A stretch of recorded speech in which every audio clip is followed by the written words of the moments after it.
नमस्कार दोस्तों, इस वीडियो में क्लास 10th के हिंदी सब्जेक्ट का 100 ऑब्जेक्टिव सवाल को डिस्कस करेंगे। 100 में से 50 बुक का है, गोधूली और वर्णिका का है, जबकि 50 आपके ग्रामर का है। तो आपके लिए वीडियो बहुत ही महत्वपूर्ण है, ध्यान से वीडियो को देखिएगा। आप 100 में से कितना सवाल सही कर पाते हैं उसका स्कोर कमेंट बॉक्स में आप सभी लोग ज़रूर लिखिएगा। इसका पीडीएफ के लिए आप टेलीग्राम ग्रुप ज्वाइन कर सकते हैं, जिसका लिंक डिस्क्रिप्शन बॉक्स में दिया गया है। अगर वीडियो आपको पसंद आएगा तो चैनल को सब्सक्राइब करना है और वीडियो को अपने दोस्तों में शेयर जरूर करना है। तो आइए देखते हैं पहला क्वेश्चन। किनके प्रोत्साहन पर बाबा साहब अम्बेडकर उच्चतर शिक्षा हेतु न्यूयॉर्क गए? तो बड़ोदरा नरेश के प्रोत्साहन पर। निम्न में से कौन कवि पठान राजवंश में उत्पन्न हुए थे? तो रसखान जो है पठान राजवंश में उत्पन्न हुए थे। मथुरा और वृंदावन पर धावा किसने बोला? तो नादिर शाह के सिपाहियों ने मथुरा और वृंदावन पर धावा बोला था। ग्राम्या किसकी रचना है? तो ग्राम्या सुमित्रानंदन पंत की रचना है। बिरजू महाराज का जन्म लखनऊ के किस अस्पताल में हुआ था? तो लखनऊ के जाफरीन अस्पताल में हुआ था। बारिश होते देख किसे लग रहा था जैसे इस बार भी बाढ़ आएगा? तो किसे लग रहा था? लक्ष्मी को लग रहा था। ढहते विश्वास कहानी का ये प्रश्न है। दीवार में एक खिड़की रहती थी नामक उपन्यास किसका है? इसके लेखक कौन है? तो हजारी प्रसाद द्विवेदी हैं। दिनकर जी के पिता का नाम क्या था? तो रवि सिंह इनके पिता का नाम था। पंडित बिरजू महाराज कानपुर में कितने साल रहे? तो कानपुर में 2 से 2.5 साल रहते हैं।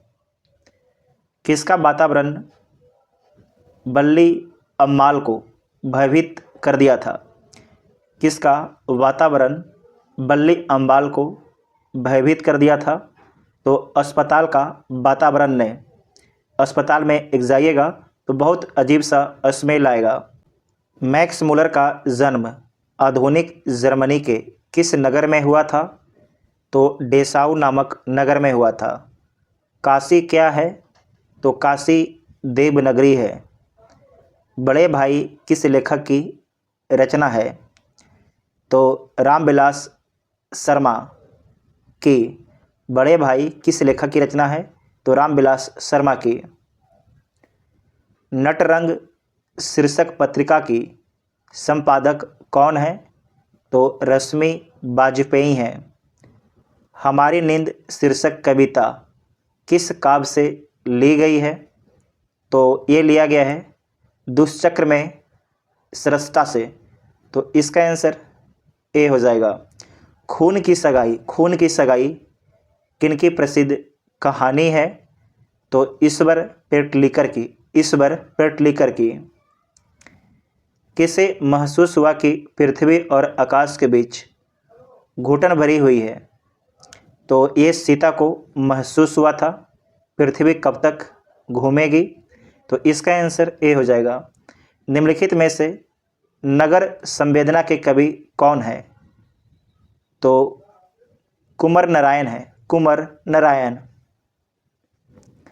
वद्री नारायण चौधरी प्रेम घन किस प्रकार के गद्य लिखते थे? तो कलात्मक एवं अलंकृत। सुजाता का जन्म कब हुआ था? तो 3 मई 1935 को। 3 मई 1935 को। पपाती खाली स्थान कहानी की पात्र है? तो पपाती नगर कहानी की पात्र हैं। नगर कहानी के लेखक कौन है? तो सुजाता। याद रखिएगा कि नगर में कौन मिलती हैं? तो सुजाता, है ना। ठीक है। आगे है कि बड़े डॉक्टर ने पपाती को कौन सी बीमारी बताई? तो बताया था मेनिनजाइटिस। मेनिनजाइटिस। यस रंगराजन किस लेखक का पूरा नाम है? तो सुजाता का पूरा नाम है। धरती कब तक घूमेगी के रचनाकार कौन है? तो इसके लेखक हैं साबर दहिया। सुजाता किसके लेखक हैं? तो नगर के। उसके बाद है सात कोड़ी होता, ये किसके लेखक हैं? तो ढहते विश्वास के। अहिंसा और सत्याग्रह किनका सबसे बड़ा हथियार था? तो सबसे बड़ा हथियार था महात्मा गांधी का। हिंसा नहीं करना है और सत्याग्रह करना है। किनकी रचनाओं का संग्रह गुरु ग्रंथ साहिब के नाम से प्रसिद्ध है? तो गुरु नानक के। वाणी कब विष के समान हो जाती है? तो वाणी राम नाम के बिना विष के समान हो जाती है। जैसा विष होता है उसी के समान हो जाती है अगर आप राम नाम का नाम नहीं लेते हैं तो।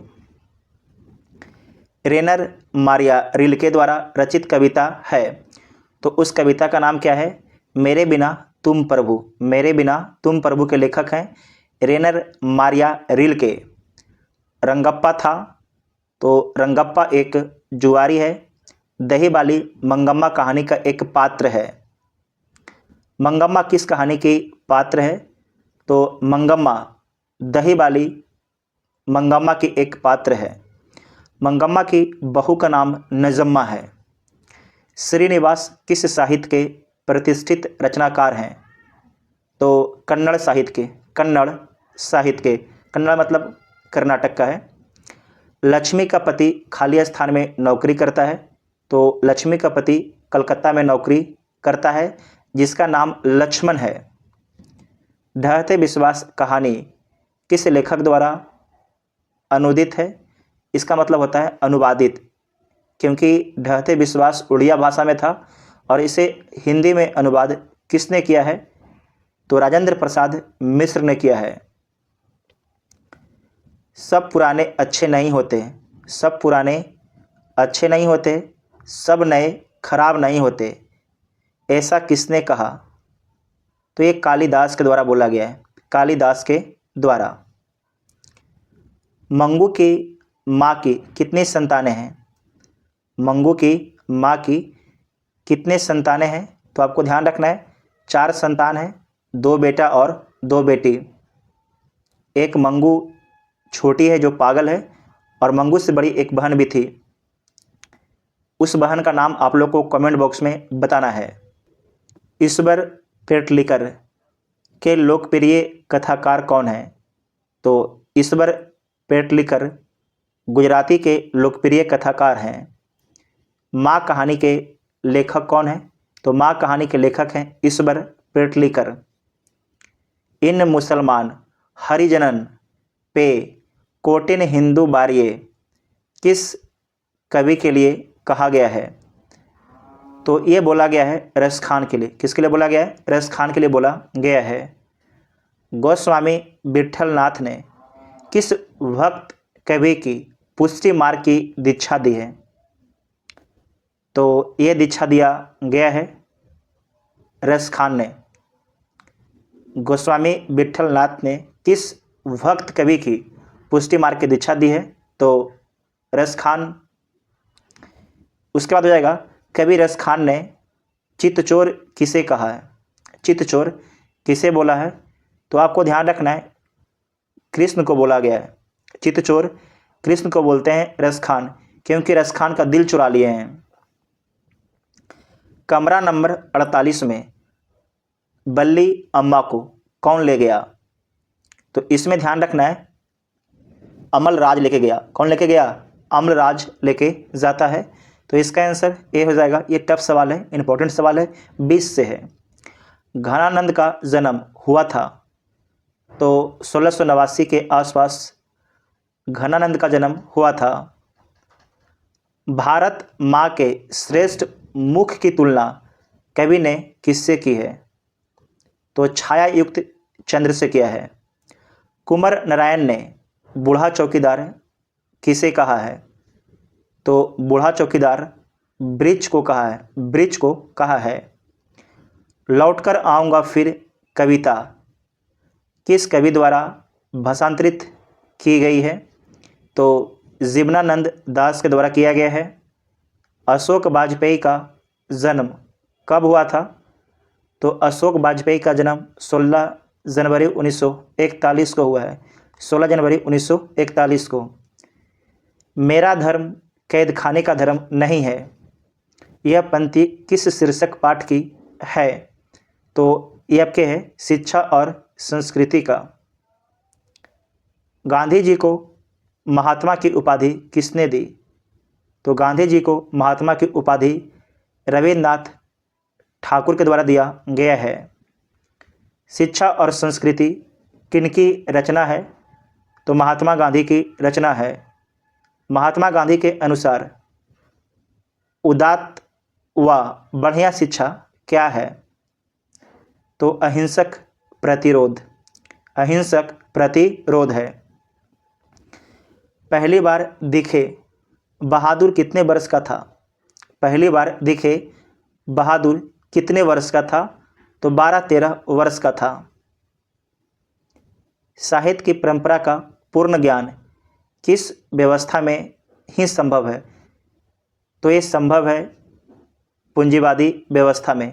साहित्य की परंपरा का पूर्ण ज्ञान किस व्यवस्था में ही संभव है? तो पूंजीवादी व्यवस्था में ही संभव है। पंडित बिरजू महाराज किस कला से संबंधित हैं? तो नृत्य कला से संबंधित हैं। नाखून क्यों बढ़ते हैं के रचनाकार कौन है? तो हजारी प्रसाद द्विवेदी है। बहादुर को लेखक के घर कौन लाया था? तो बहादुर को लेखक के घर लेखक का साला लेके आया था, लेखक का साला।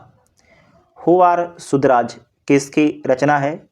तो हु आर सुधराज B.R. अम्बेडकर की रचना है।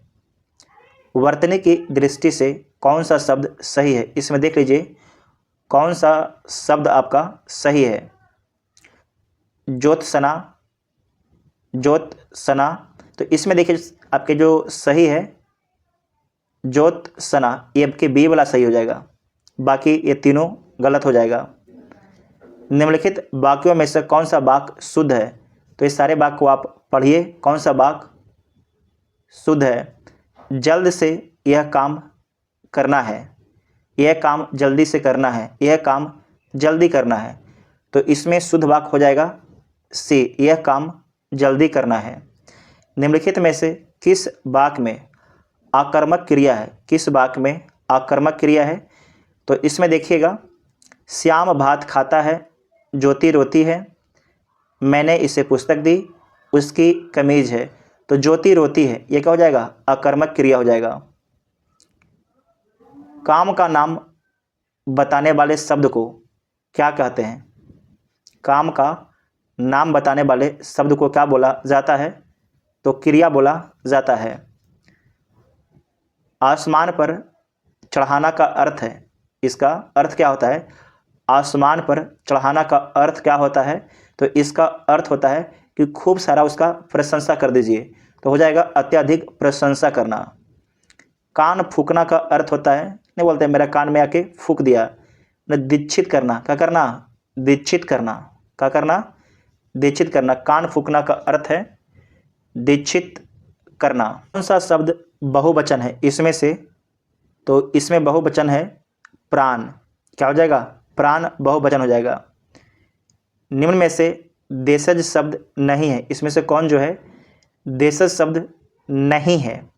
तो इसमें है पगड़ी, कटोरा, खिचड़ी, डिग्री आपके विदेशज है, तो डी इसका आंसर हो जाएगा। अभाव में कौन सा उपसर्ग है? तो अभाव में अ उपसर्ग है, अ उपसर्ग है। अंतिम में कौन सा प्रत्यय है? तो अंतिम में आपके इम प्रत्यय है, इम प्रत्यय है। पिता का पर्यायवाची शब्द कौन नहीं है? जनक, आत्मज, तात, पितृ। तो इसमें ध्यान रखना है आत्मज नहीं है, आत्मज नहीं होगा, तो इसका आंसर बी हो जाएगा। अमृत का पर्यायवाची शब्द नहीं है, सुधा, पीयूष, मधु, रसाल। तो इसमें ध्यान रखिएगा कि रसाल जो है अमृत का पर्यायवाची शब्द नहीं है। मुख का पर्यायवाची शब्द कौन नहीं है? तो इसमें मुख का पर्यायवाची शब्द वाचाल नहीं है, जबकि हास, गौन, ये तीनों है। यशोदा में प्रयुक्त संधि, तो यशोदा में कौन सा संधि का प्रयोग किया गया है? तो विसर्ग संधि का प्रयोग किया गया है। महोदय का संधि विच्छेद है, जो महोदय है इसका संधि विच्छेद क्या हो जाएगा? तो महा प्लस उदय। नवग्रह कौन समास है? तो नवग्रह द्विगु समास है, द्विगु समास। पाप पुण्य में कौन सा समास है? तो पाप पुण्य में द्वंद्व समास है, द्वंद्व समास। जिसे पार करना कठिन हो वो कहलाएगा दुर्गम। जिसे पार करना कठिन हो उसे बोलते हैं दुर्गम रास्ता। ठीक है। दही है, दही क्या है? स्त्री पुल्लिंग उभय लिंग, तो दही पुल्लिंग है, दही पुल्लिंग है।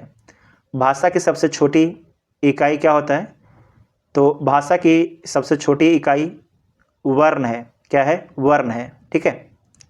जैसे क, ये क्या हो गया? ये वर्ण हो गया। नेक्स्ट है कि हिंदी वर्णमाला में स्वरों की कुल संख्या कितनी है? तो कुल आपके 11 स्वर है, जबकि जो 2 आपके अयोगवा है उसे भी स्वर मान लिया जाता है।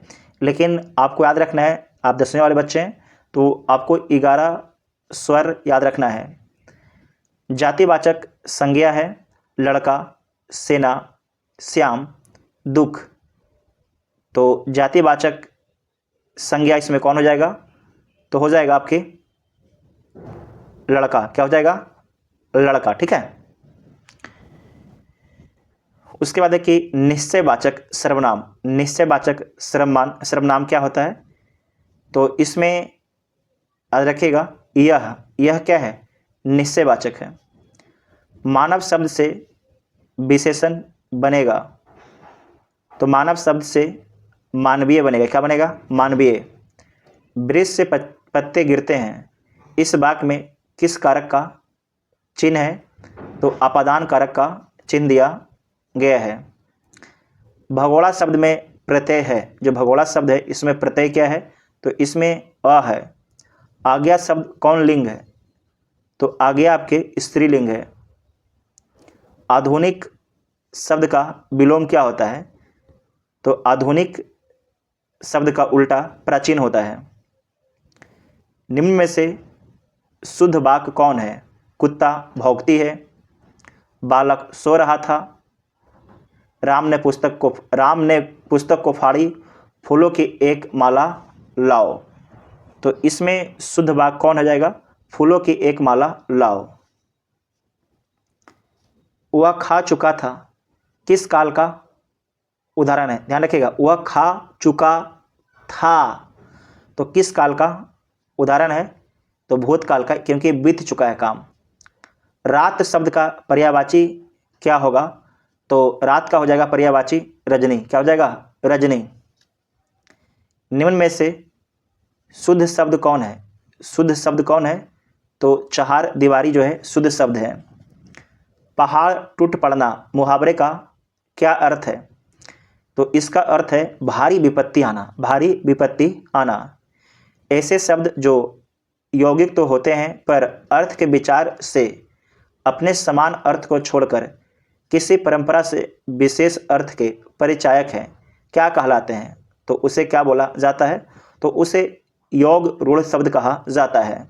ला कौन सा व्यंजन है? बहुत ही अच्छा सवाल है। ला कौन सा व्यंजन है? य र ला उआ, य र ला उआ, तो ये कौन सा आपके व्यंजन है? ला। तो आपको ध्यान रखना है कि अंतस्थ व्यंजन हो जाएगा। क्या हो जाएगा? अंतस्थ व्यंजन हो जाएगा। अगर बोलता क ख ग घ अड़, ये सब हो जाता स्पर्श व्यंजन। ठीक है। किसकी अंतिम ध्वनि स्वर होती है? किसकी अंतिम ध्वनि स्वर होती है? तो मुक्ताक्षर की, इसका आंसर डी हो जाएगा। विदेश शब्द में उपसर्ग है, विदेश शब्द में उपसर्ग है, तो आपकी बी उपसर्ग है, वी उपसर्ग है।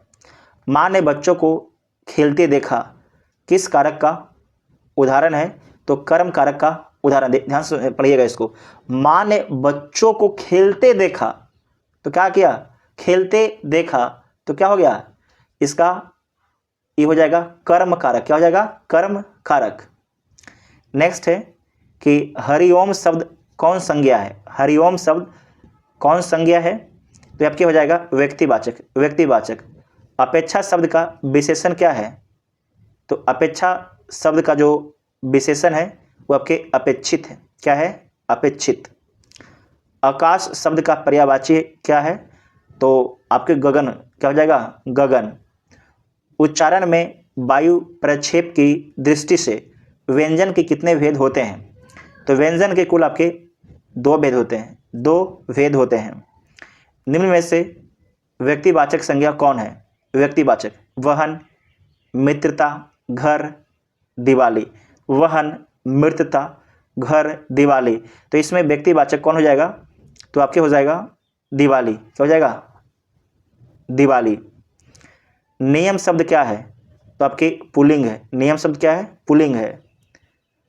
शरणागत शब्द कौन सा समास है? तो आपके तत्पुरुष समास है। तो ये आपके हिंदी के सेट में टोटल 100 सवाल था। 50 सवाल आपके बुक के थे और 50 सवाल आपके ग्रामर के। आप लोग 100 में से कितना सवाल सही किए कमेंट बॉक्स में ज़रूर लिखिएगा। इसके बाद सेट नंबर टोटल आपके लिए जो आपका एग्ज़ाम है तो प्रयास मेरा रहेगा कम से कम 300 क्वेश्चन डिस्कस कर दें ताकि आपको सहूलियत हो आपके फाइनल एग्ज़ाम में। अगर वीडियो आपको पसंद है तो चैनल को सब्सक्राइब कीजिएगा और वीडियो को लाइक तो करना ही करना है और साथ ही अपने दोस्तों में शेयर ज़रूर कीजिएगा। Thank you.